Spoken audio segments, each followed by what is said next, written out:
Modifying your motorcycle. It's an activity so innocuous that everybody does it to their own motorcycles. But there is a line that you must not cross while you're modding your bike, lest your beautiful project here turn into a nightmare.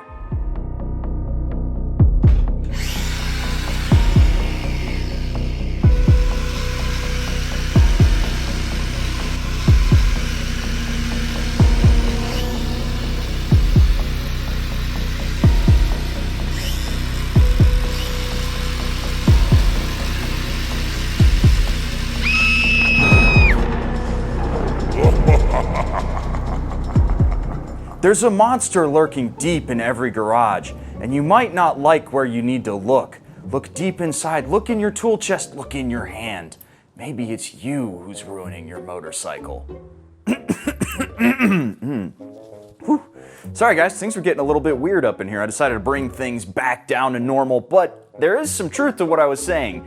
It is really easy for you to take a beautiful motorcycle like this right here and turn it into an absolute abomination through modding it alone. You might think that you're doing something really cool or that you have an awesome build lined up, and you really just end up making a abomination here, which would be a real shame if you started out with something like this. So today we are going to talk about how and when to mod your motorcycle right.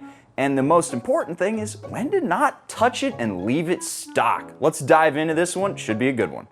Now the simplest and most often overlooked way to avoid jigsaw-fying your motorcycle is to have a plan with your mods. Now I know a lot of people, they get their motorcycle and they think, all right, exhaust, tune, done, right? Well, sometimes.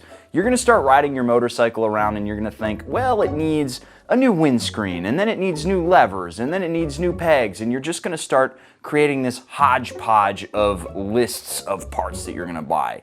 In that list of parts, you need to have some sort of through line so that you stick with a good aesthetic for your bike. It's one of the reasons why this motorcycle turned out so well after starting off so poorly. When I started off modifying this DRZ trying to restore it on my own, I just bought whatever parts I thought looked good at the time, and that resulted in plastics that ended up sticker bombed, levers that didn't match the foot pegs, and a whole bunch of other really weird and wonky stuff on this motorcycle. If you want your bike to look as good as it possibly can be when you are done modifying it, you need to sit down and have a plan of what you want it to look like when it's done. Oftentimes it helps to have a picture online, as cheesy as it sounds.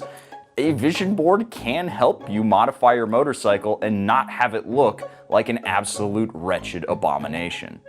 Now once you've got your plan set up, it's important to sit down and make sure you have the right tools to execute on that job. Much to my own chagrin, an angle grinder is not a good substitute for an actual screwdriver. It's important to be able to remove stuff from your motorcycle in a nice, calm, and clean way. It's why we have all these tools on this wall set up so that they're easy to access. We've got all sorts of different ratcheting sizes and different drives.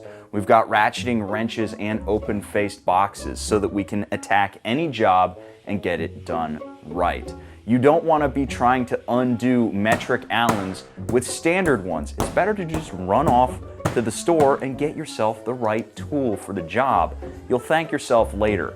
Now, no matter what happens, even when you're using the right tool to remove the right bolt, you are going to break and strip some stuff, and that's why I recommend, before you get started, getting a bolt kit for your motorcycle. These are super cheap and they come with a whole bunch of replacement bolts for stuff that you're going to commonly be taking off or replacing. Some of the bolts on your motorcycle are one use only, like on your brake rotors, for example. Once you have all that stuff ready to go, now you can start buying your parts for your bike. So you're sitting at your computer and you're buying all these awesome parts for your motorcycle and you think, well, I want to get myself a full system exhaust for my motorcycle. That way I can really hear it and I can feel all the power gains. Well, do you really want to hear everything? Think about something like this Indian FTR right here. You're probably sitting at home having seen this bike in videos thinking, hey, that sounds really good.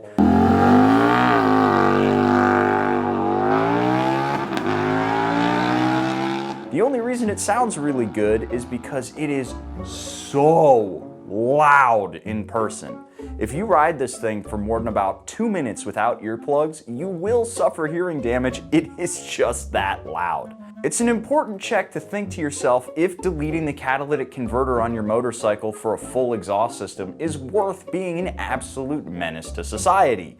This motorcycle, I feel like every time I roll through downtown on it, I'm ruining somebody's day, and that's not really fun. And funny fact, this motorcycle was so loud we did have the cops get called on us one time, and they had to come shoo us out of a neighborhood because we were just being that loud.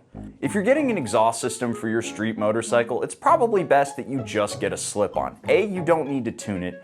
B, you're not going to upset literally everybody and the dead at the same time. And C, they're cheaper than full system exhausts and easier to install too. But I know what you're sitting there thinking. You're like, nah, Spike, I want all the power I can possibly get out of your motorcycle. But does modding for power really make a lot of sense on some motorcycles, like liter bikes? In fact, why don't we take the Ducati out real quick and see how fast it is in the real world.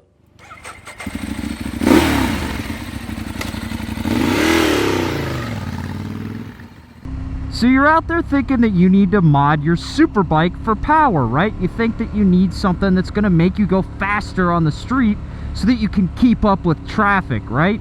Well, I mean, this is making 160 horsepower. How much more power can you really use on the street? I mean, this thing, it's so much faster than any car, and it's so much faster than you can use in your daily riding. I mean, yeah, you can wring this thing out on the street if you're a hooligan at night on the highway, but otherwise you're really just cruising around and using the torque down low to get you where you need to go. You're really never going to be able to experience all 160 ponies of this motorcycle while you're out on your daily riding. I mean, just watch this thing accelerate.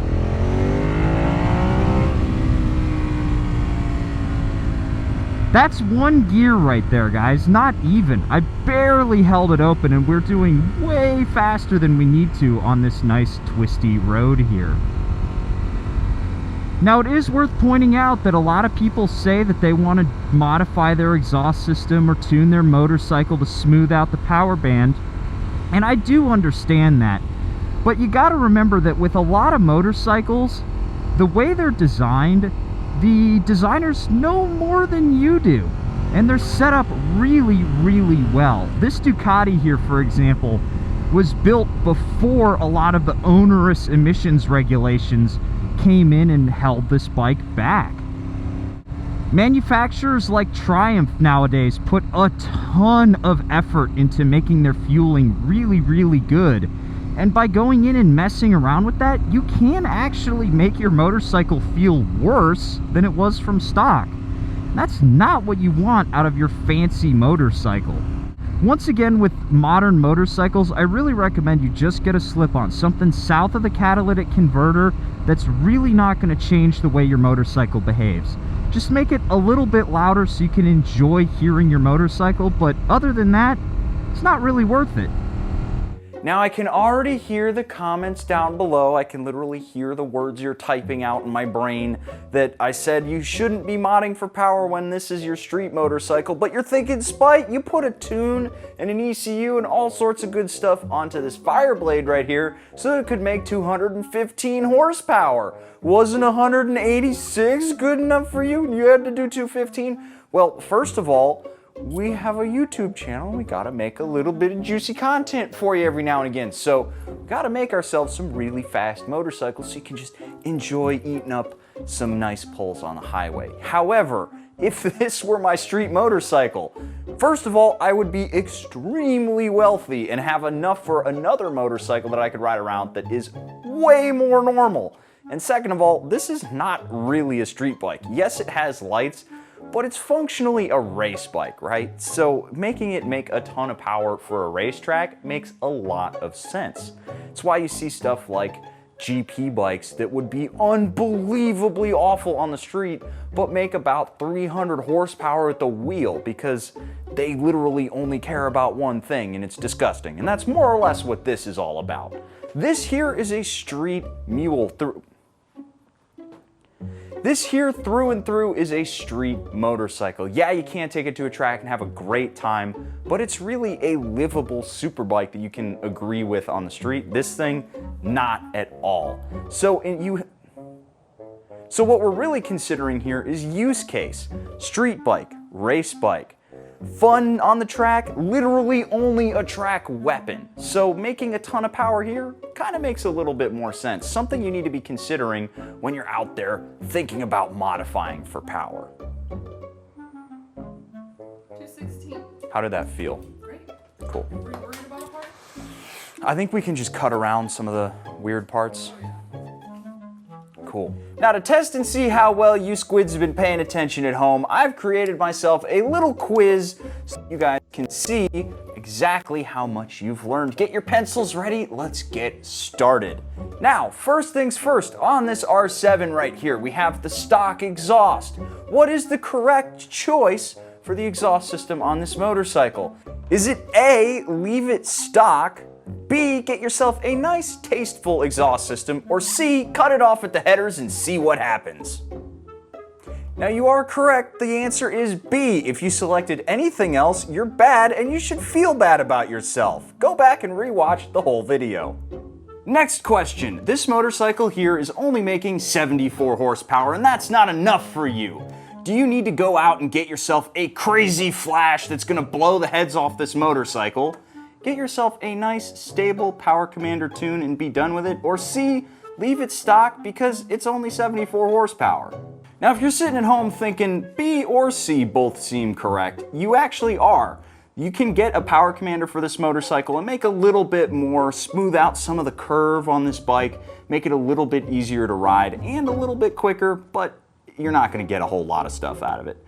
You could also just leave this stock and be totally fine. Again, it's only 74 horsepower. What's $400 for another 2? You're not really gonna feel the difference. So if you're out there thinking you need to get some big crazy flash for your beginner bike, no, stop. Again, go back, watch the whole video again.